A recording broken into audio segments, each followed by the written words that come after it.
It is time for the one and only, the premier, the only official podcast of Pro Rodeo. Your Chute Bosses are ready, so let's give it a go and talk some rodeo.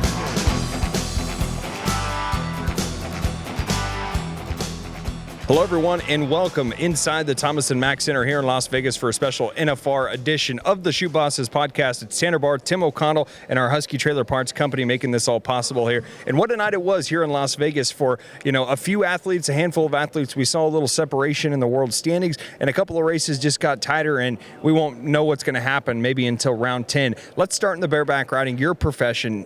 It's Bradley Miller getting the job done again. He was smooth. He was clean. He's dinged up. That shoulder's hanging on him a little bit. He's dealing with some injuries, but he found a way yet again. This is a dream come true for Bradley Miller. This is what you always expect in your mind, in your dreams, like coming to your first national finals, but it's better. Yeah. 3 round wins, a second place. He has one bad round, or we are talking about Bradley Miller being in a world title race. And he's already 5th in the average with a 62-point ride. This is everything you want. He's had dream draws. He's been riding aggressive. He's been doing everything right, except for one night. But what was great about that one night is he never said die. Yeah. He hung on the side of Captain Hook and took that 62.5. 5th place in the average still pays another $20,000 on top of what he's doing. He doesn't have that ride. He goes and does what he's done the rest of this week. We're talking about Bradley Miller being in a world title race on his first trip to the national finals. Well, and one thing I want to talk about, obviously, is that world title race. You got a guy like Keenan Hayes out of Colorado who's come out and done a great job. He's obviously the defending world champ. He's dinged up, dealing with a groin injury. Rockersteiner gets knocked out just a couple of nights ago, gets his chicken scattered a little bit here again tonight, but does place and wins almost $20,000. And then, this is a race that's starting to heat up here a little bit, Tim, and one that a lot of people have their eyes on in the bareback riding. And they should, because after night 5, Dean Thompson would have been the world champion. He had some trouble in the last 2 rounds. He did. He has now pulled himself back out of the average. He's really far down.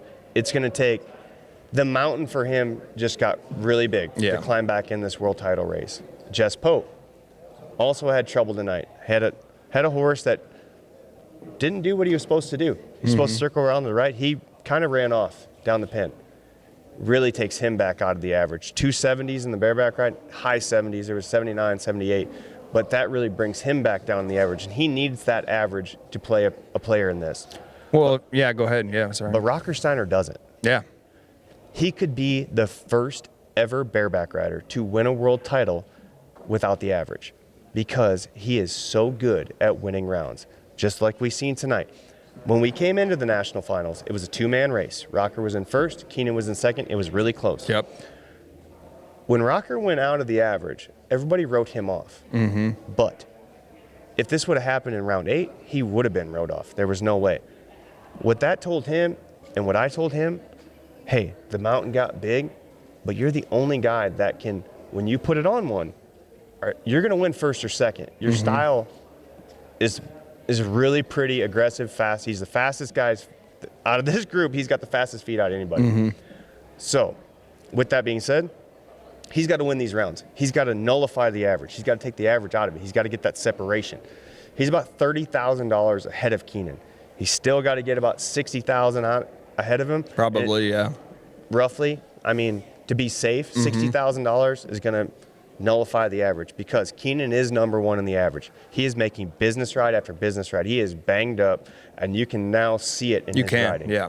Like, he is struggling, and not struggling to the point where he's in trouble, but it's just not Keenan Hayes. Yeah, it's 84 to 85, or anywhere from 82 to 85. When, if he's maybe healthy, those are rides that are 86 to 88 maybe, and that can make a difference in a world title race. We just haven't seen Keenan make mistakes. Yeah, he has. And last night, around the corner, he had a big mistake. But he's a world champion. He spurred himself back out of the mistake. Tonight, he's got a tough horse tonight. He gets off his rigging, spurs himself back to center, cashes a little check, but Rocker gets the big check. So now, Rocker's in a position with 3 rounds left.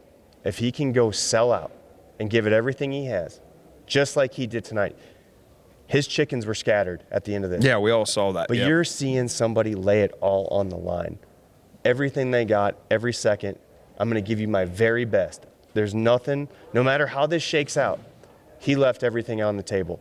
So is Keenan Hayes. Now we have now gone back to a two-man race. Going to be fun to watch to see how it shakes out. Let's move on to the steer wrestling, Tim. Talk about the world title race there just a little bit. Will Loomis right now, number 1 in the world, number 1 in the NFR average standings, and he's finding a way to just be consistent. Big Will's one of those guys. He came out aggressive early on, got a couple of round wins, and now he's kind of settling down. You know, I'm sure he'd love to win some checks here and there to continue to boost his way up. And a couple of guys that pushed the pace a little bit tonight, that's downtown Jesse Brown and Dakota Eldridge. A couple of guys themselves that have been right there in the hunt for a world title, but have yet to capture one. Yeah, and how exciting for Jesse and Dakota. Like you said, 2 guys that have been in world title races come up short.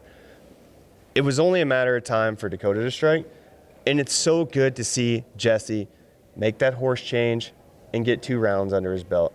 Like, that just goes to show you, it just takes a little switch of the dial. Yeah. You just need to make a little change. It's not that you don't know how to do this. It's that some things sometimes I changed underwear. You know what? Like, I put on my lucky socks. I love it. Like, sometimes you just have to do the things that make you comfortable in the most intense situations.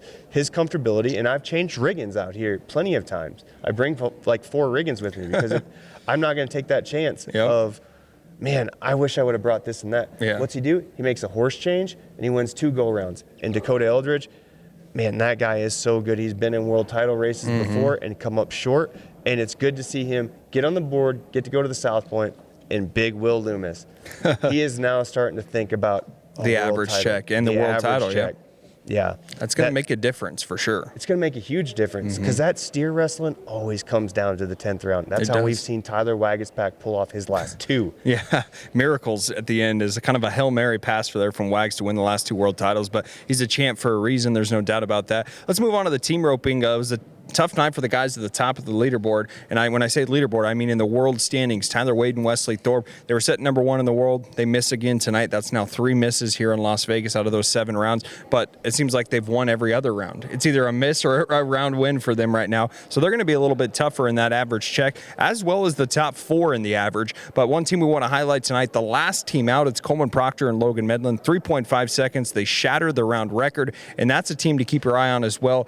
Great personalities, both of them. Coleman's one of the best dudes I've had a chance to sit down and talk with. You never know what he's going to say, but they deserved this round win tonight, and it helps when you go in the last in the order. You know what you have to do to get that round win. Going last is such an advantage. Especially in timed event, yeah. Timed event, rough stock, it does not matter. Now, if you pay attention to what's going on, you know exactly what you need to do. And for them to go out and sling it like they did and break that round record, chancy, but why not? Yeah, and they've missed a couple too. So they're at a point where it's like, we're going for round checks and we're going to see what happens. And you mentioned, when we were talking just a little bit earlier, that kind of fits their style. They're one of those teams that when they catch and when they're good, they're really good and they're really fast. Yeah, and like I said, when we were talking earlier, on Zero In, they pointed out when they catch, they are statistically the fastest catch team that is in the national finals. So it's not a surprise that they got a round win. It's a surprise that it hasn't happened sooner.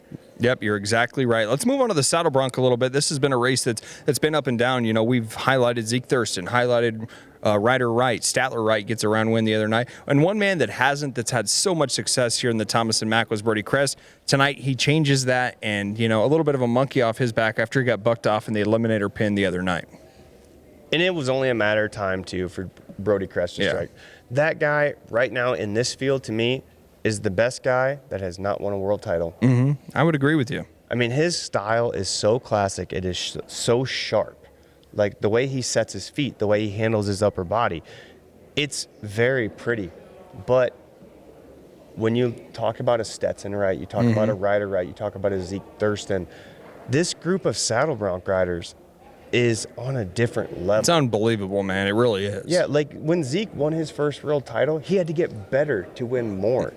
That's just how great these guys have gotten over the years. And the one guy that everybody keeps overlooking, Wyatt Casper. I was about to say the same thing. Leading the average, still right there in the hunt. And I believe I looked at we get our what if standings here at the PRCA. And your what if it ended tonight, Wyatt Casper's your world champion in the saddle bronc riding. Yeah, and he has been in world title races before and lost in 2020 to Ryder, I believe. Yep, down in Arlington. Down in Arlington. this world title race has gotten very interesting because Ryder's going after go-arounds. Same thing as Rocker, trying to take the average out of play and get himself back in there. But he's sitting there at 9th.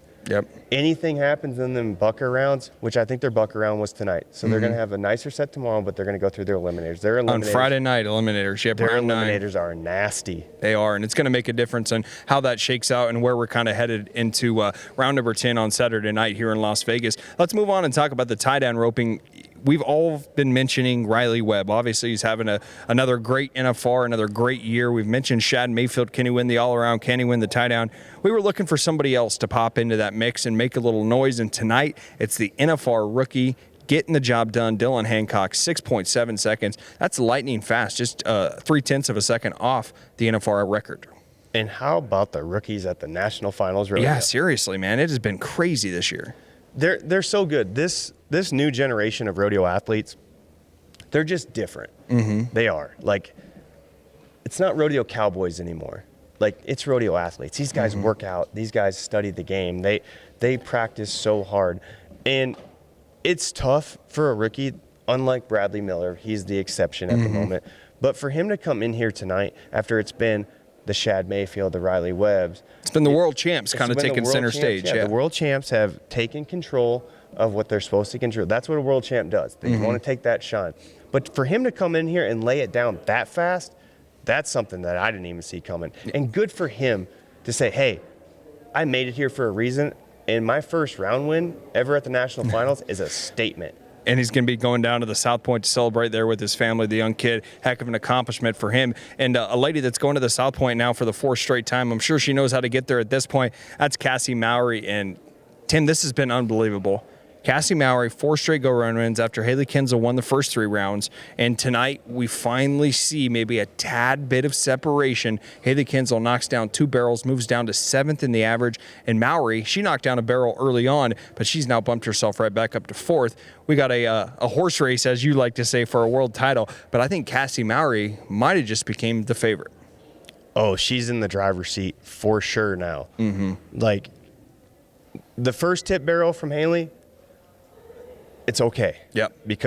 But the second, that's a dagger. And it takes you out of the average. And it's crazy, the stat that was pulled up. When you talk about the legendary women and horses that have ran in this arena, Cassie Mowry and Haley Kinsel have 9 of the fastest times in the history of this arena. That's crazy.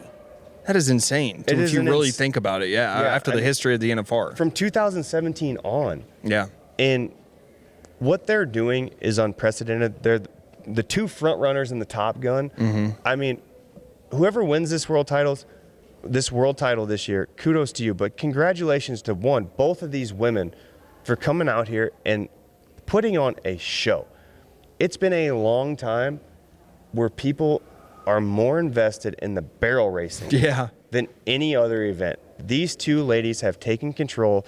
It's tough for the rest of the 13 other girls when 2 girls separate themselves from the pack, and you know you're pretty much going for 3rd through 6th place checks. Yeah, and we've kind of seen that shake out. I mean, these 2 have just dominated the pattern here in the Thomas and Mack. Going to be fun to watch it shake out. You know, a tip barrel from Cassie on one side could put Haley right back in contention for a world title. And she only trails her by $7,000 right now in the world standings. Cassie trails Haley, but that average check's going to be, make a $20,000 difference. So let's move on, and we'll wrap this thing up talking a little bit about the bull riding. And, the young gun kind of still on the show tonight. It's Cooper James gets his 2nd round win, and I saw him tonight. He was doing some interviews over here. He finally strapped on that go-round buckle from the South Point the other night and switched out his high school buckle. And good for him. Yeah. Good for him. I seen the back and forth between him and Stetson earlier in the week. But in the rank pin of bulls, for you to come up, like, that's the buckle I would put on. Yeah. Because anybody can ride anything at any given time. But when you go to the rank pin and you're the best guy in the world on the ranked set of bulls in the world, that's a special buckle. That's the E-pin. That's something that you just, guys will go through their entire career. World champions will go through their career, and they don't have that E-pin buckle. When they run the baddest of the bad in, and you're the one that comes out on top, that's a big statement. And it could be a defining moment in Cooper James' career. Yeah. To where we see him in a world title race. And he's close. I mean, you know what was big tonight that made the difference was Josh Frost go ahead and saying, I'm going to keep my, I think it was like a 67.5 or a 68.5, whatever it was. But he said, I'm going to keep that score. He finished 5th in the round. He gets a little bit of payday, but he stays 1 up on Cooper James in the average race. And you know what? I know we talked about this last night, and he said, I'm going after go-arounds, but that was smart. It was so smart. It was so smart. I'm glad. I know the old Ty Murray going 90 or nothing. Yeah. 90 or nothing, first or not. If they give me a reride, I'm taking it. No, not in this group, not in this field, not in your real. I mean, he's been in world title races, but he is the front runner. He is. With 3 nights to go. 24 seconds left. Yeah. Before he gets a world championship. That could be the biggest 70-point bull ride of his life. Well, and you mentioned it, that is so huge. With Cooper James already riding, I think he saw that, and he says, we're not trying to get back even in this average race. I need to stay 1 up on him. And 6 out of 7 bulls, man. I don't think we're talking about that enough. He's been on a heater here in Las Vegas. Been on a heater. There's only been like 2 or 3 guys in the history of the national finals that have covered all 10. Yeah. And there hasn't been that many that have covered 9. I know Sage Kimsey's covered 9 at his rookie year. It's been a long time. It's been a long time since guys covered 9 bulls at this national finals rodeo. So for him to be 6 or 7 and just kind of chipping away, that was just a smart businessman decision. I know he said last night, I need to go after go-arounds. It's a different mentality, but to have that mentality, you have that mentality on the bull that you have drawn that night. That bull went out there, didn't have the day he was supposed to have. He was real flat. He was real fast. Josh did exactly what he was supposed to do, cover the bull. Cover the bull, get paid, go on to the next night. Do not take that chance. Getting bucked off. Don't be too proud to win a world title. Yeah, you're exactly right. He was sitting back on the buck and chutes. They said they threw the orange flag out there for the re-ride, and he goes boom like this. And then I was in the locker room too, going no, don't do it. I love it. And we had a chance earlier tonight to sit down with Dylan Hancock because we wanted to feel his emotion from winning that first go round here at the Wrangler National Finals Rodeo. So we'll go to his interview. We'll jump back up and we'll end the show right after this. Have you been searching for trailer parts? Check out HuskyTrailers.com for their huge selection of in-stock trailer parts. From axle kits to lighting, wheels and brakes to suspension, we have it all covered. For 62 years, Husky's been keeping their customers traveling down the road safely. Shop online at HuskyTrailers.com and use code NFR24 for 10% off. That's HuskyTrailers.com, where everything ships for free. Husky's proud to be an official partner of PRCA and the NFR. Husky Trailer Parts, generations of trust delivered. It's time for your Husky Trailer Parts Company round-winning interview in the tie-down roping. 6.7 seconds here in round number 7. It's Dylan Hancock getting the job done. Dylan, what goes into a run that fast to come out and have the success you did here tonight? I think it's all about the start here. It's so fast, and you got to get out and get up and get the neck and have them on their feet ready to flank. How important is it in the Thomas and Mack to, put the run behind you? Maybe things don't go your way earlier on in this, and you find a way to bounce back. Yes, sir. Like last night, I missed him and it fell on and didn't flank very good and just kind of doctored him, but I just told myself to kind of let loose tonight and have some fun and see what happened. Well, it definitely worked out in your favor. The fastest run we've seen so far here at the 2024 Wrangler NFR. For you, now we shift our focus to the final 3 rounds. Where are you at mentally headed into those last 3 rounds? Are we going at go-round buckles here? Man, I'm kind of down in the average. I think I'm 6th now, so I hope to keep going at the bear and get in the neck, and if I have a good calf to let me get some money in the go-around, we'll take it, and if not, we'll just keep tying them down. But I'm not going to let off and just keep my foot down. How's your first NFR been, man? Fun? It's everything a guy would ever think it was. It's so awesome. Are you looking forward to going to the South Point? Now I got to figure out what those plans are going to look like for you. Yeah, I'm not sure exactly yet. I bet we go to South Point and we have a little fun after probably. I love it. Congratulations, Dylan. There it is. Dylan Hancock wins round number 7 here in Las Vegas. 6.7 seconds. Fastest run so far here this year. Cowboying is in our blood. Cowboying is in our bruises. It's in our rain-soaked jackets. In our calloused hands, tested by barbed wire and rope. Our mud-stained boots to the crown of our resist-all hat. You live out west for even the shortest time, and there's one thing you learn. You can't pretend out here. Resist all. We live it every day. I asked him, what's your plans to go to the South Point?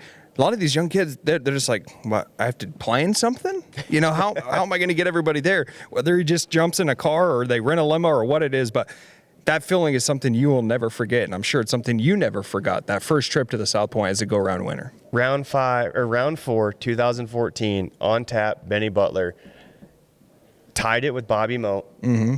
It's a feeling you'll never forget. It's such an accomplishment to win a go-around at the national finals. I know there's 10 rounds out here, but there's been guys that have been here 3, 4, 6 different times, and they don't win go-rounds. Yep. It is so hard to be the best in the world on any night. These are the best guys on the best horses, best roping horses, best steers, best calves. Everything is the best. This is the best of the best. Like I said earlier, the NFR owes you nothing. You have to come up and earn it. They are not going to just give you these checks. Everybody wants them, and you have to go earn it. And for you to sit back at the end of the night and that bottle of Pendleton whiskey, that go-round buckle, you're the best in the world that night. It's the first one is something you'll never forget and you'll always cherish. I'm sure he'll sleep good tonight, no doubt about that. All right, we got 3 rounds to go. What are you watching for before we wrap up here tonight? I'm watching all of it. I mean, truthfully, the bareback riding is undecided. The bronc riding is undecided. Every event is undecided. The one that hurts my heart is the barrel racing. Yeah. I mean, Sister's always known to bump a barrel. You hate to see her bump too. That's a heartbreaker. I hope Haley Kinsel can push that back, forget about it, come flying tomorrow, and you'll believe that she'll let Sister. Oh yeah, they're going to eat now. They're going to eat now, and could they go 8 for 8 between those two girls? And I mean, come on, Jarvis is so special. I've never in my life thought I'd be so invested in the barrel racing like I am right now. And I'm still, after 7 concluded rounds, I have no idea who any of the world champions are going to be. And that's a great feeling, no doubt about it. Has doing this and kind of being on this side of it, Tim, made you a bigger fan of rodeo? Does it feel like it has? Yeah, 100%. I mean, how could you not? Rodeo's in such a good place right now. It really is. And the money's so high that the competition from 15th to 1st are all stepping up because you can set your life up. Yeah, no doubt about it. Well, Bradley Miller, $179,000. Cassie Mowry, $197,000. And we're through 7 rounds. Yeah, I mean, that's what's so beautiful about this. I've had the opportunity and the blessings in my life to go through 2 contracts through LVE. I've qualified the previous 10 national finals. I won $16,000 for winning my first go-around because I had to split it with Bobby Moe. I was blessed to split it with Bobby Moe. You know, now it's doubled. Now it's double. Yeah. That's like a 4th place check right now. Yeah. These guys have such a great opportunity. These guys and girls have such a great opportunity to set their lives up. In rodeo, you only have a window. You do. You have a short window. Rough stock, I speak on a rough stock side because you have a very, very short window of how long you can do this. For a Bradley Miller to set himself up like this for the future and the beginning, truly the beginning of his career, man, I'm excited for the future of rodeo, the future of Las Vegas, and I'm excited that there's so much money that no one can pull away from anybody. Yep, and it's going to be fun to watch. Round 10 is going to be where it's at, but we'll see if anyone continues to separate themselves here over the next couple of nights. That's going to do it for another special NFR edition of the Chute Bosses podcast. That's going to do it, and we will be back tomorrow night right here from Vegas. Until then, keep on rodeoing. He's addicted to danger, ruled by passion and pride. To pain and fear he's no stranger, but his lust needs to be satisfied. Hooked on an 8-second ride.